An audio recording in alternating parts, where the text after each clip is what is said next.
Saya mulai melukis itu tahun 62. Persisnya mungkin melukis di Solo sejak SMP. Pada saat itu kelas 2 SMP itu sudah yakin saya itu pelukis gitu.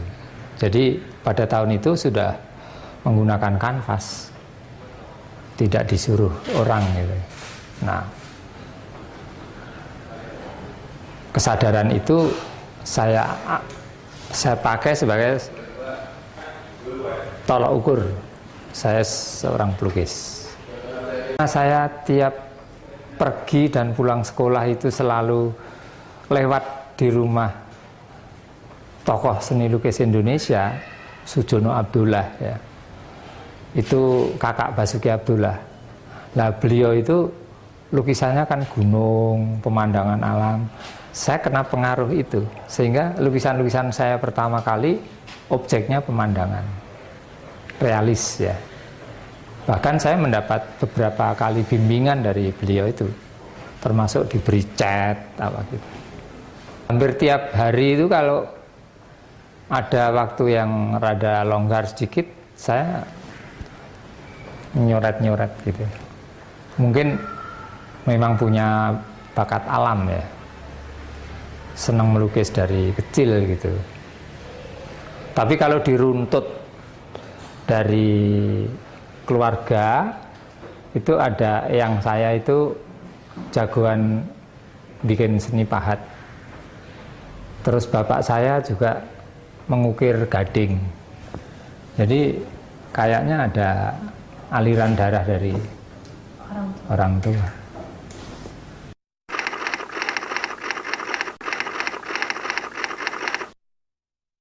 Ya, sesudah saya yakin bahwa saya itu melukis atau menjadi pelukis sejak muda itu saya pupuk. Kemudian berlanjut di tingkat SMA, ketemu lagi dua guru yang hebat, yaitu dari HBS, Himpunan Budaya Surakarta, namanya Pak Sumitro dan Pak Suyanto. Dua tokoh ini, yang satu memang guru menggambar, yang satu guru ilmu pasti, ilmu stereometri ya. Nah, dulu kan ada SMA itu stereometri, geometri, mengajari ilmu seni gambar bidang gitu ya, proyeksi perspektif. Nah, berlanjut lagi ketemu itu masuk IKIP seni rupa. Tapi ketika di Solo tidak banyak apresiator ya, maka saya pindah ke Jakarta. Karena bidang seni lukis itu kurang diminati kayak di Solo. Saya pindah ke Jakarta, ketemu orang-orang yang memang punya talenta sebagai seniman hebat. Terlebih ketika di pusat kesenian ini, saya kan sering ketemu sama Nazar, Usman Effendi, Avandi, Pak Mustika. Nah, itu kayaknya dorongan untuk lebih mengembangkan profesi itu semakin nyata.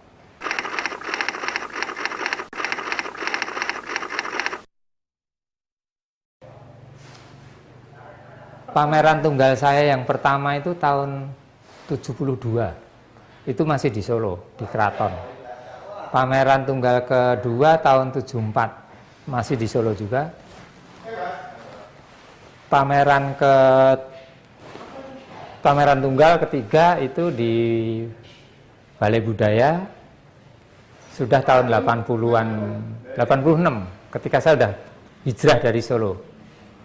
Terus berkembang pameran di mana-mana sampai ke 16 kali pameran tunggal. Nah, itu terakhir kemarin itu at home itu di sini. Selain pameran di beberapa negara, menjadi wakilnya Indonesia di pameran keliling ASEAN, menjadi salah satu peserta pameran Indonesia di Amerika, menjadi salah satu peserta dari pameran Indonesia di negeri Belanda, terus pameran di Belgia, diundang Biennale di Polandia, diundang Triennale di Mesir, kemudian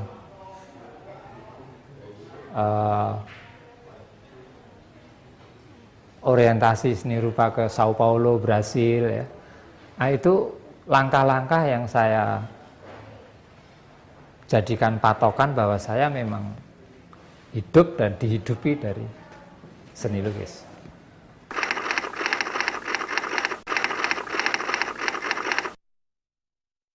Kalau yang ikan itu saya melukis sejak pulang dari Brasil.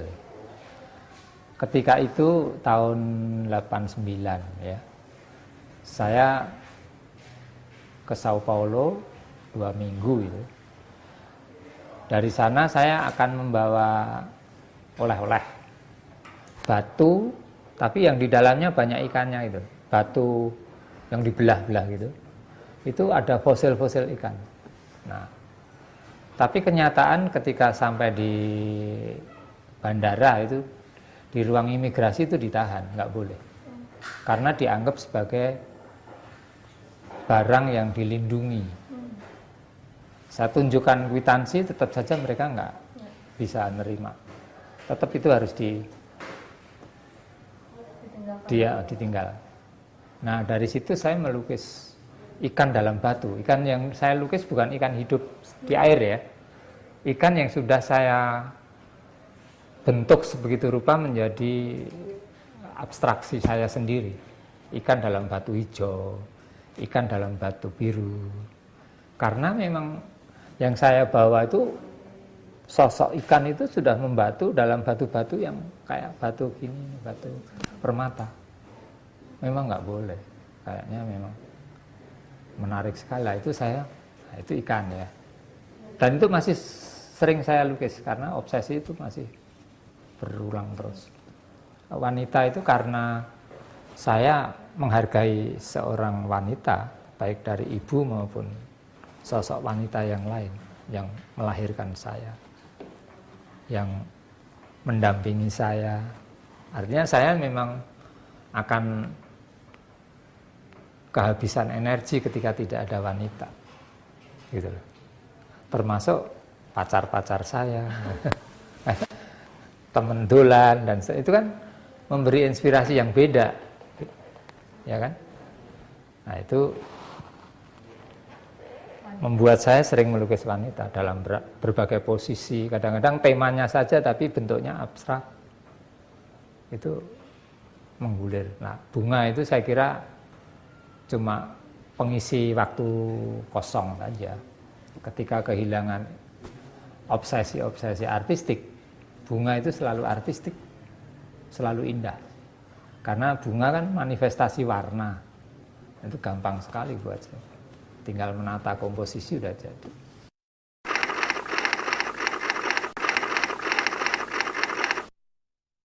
Saya melukis dengan tema rampokan itu sejak tahun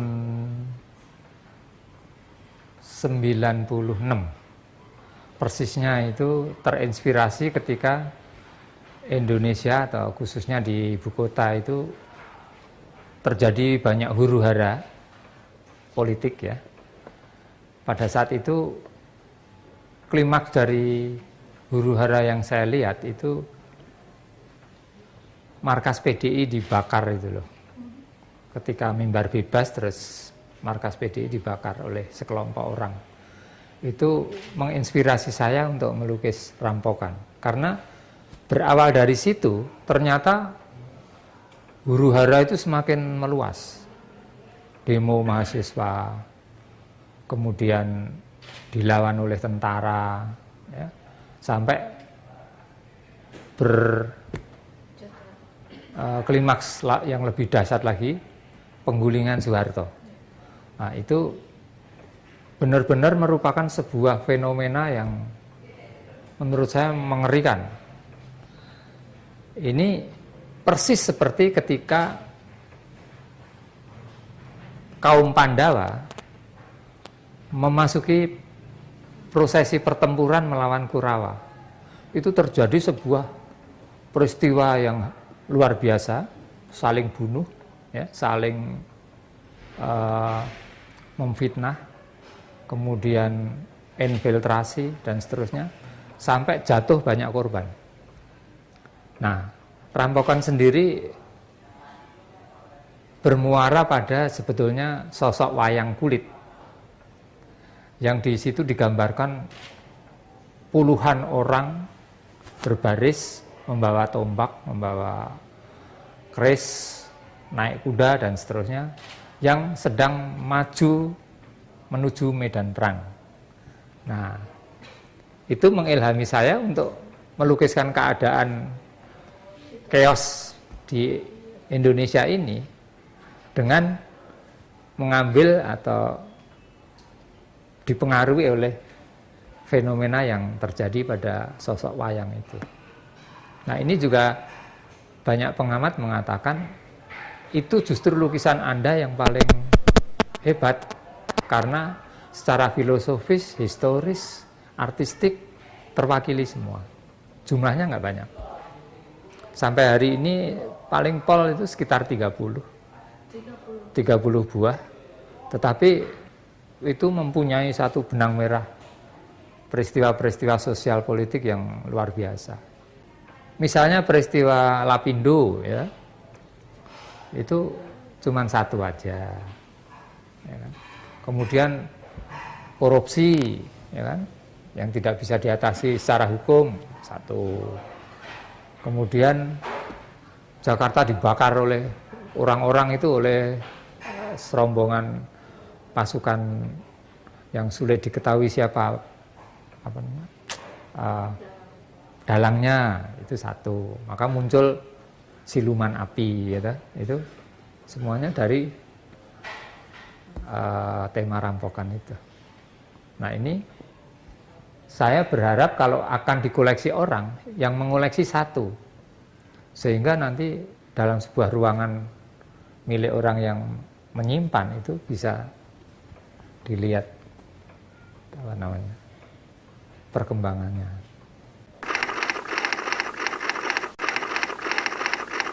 Kata hati, aku pengen jadi apa?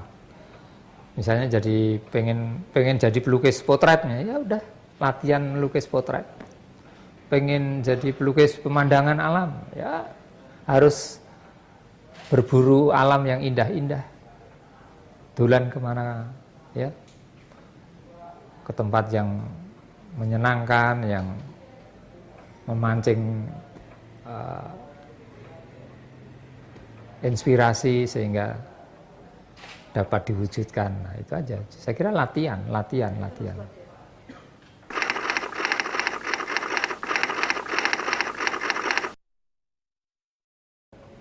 Tim bagaimanapun diperlukan terus, karena di sini memang harus ada wasa budaya.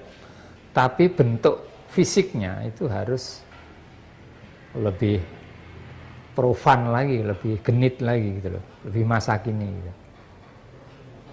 Ya, masa kini itu apa? Tentu manajemennya, tentu bangunan-bangunannya, cara menyajikan kuliner, bagaimana menggiring publik, semuanya harus ditangani dengan baik. Nah, saya salah satu yang peduli dan niscaya memperhatikan pusat kesenian ini, karena saya lahir dan dibesarkan di sini juga.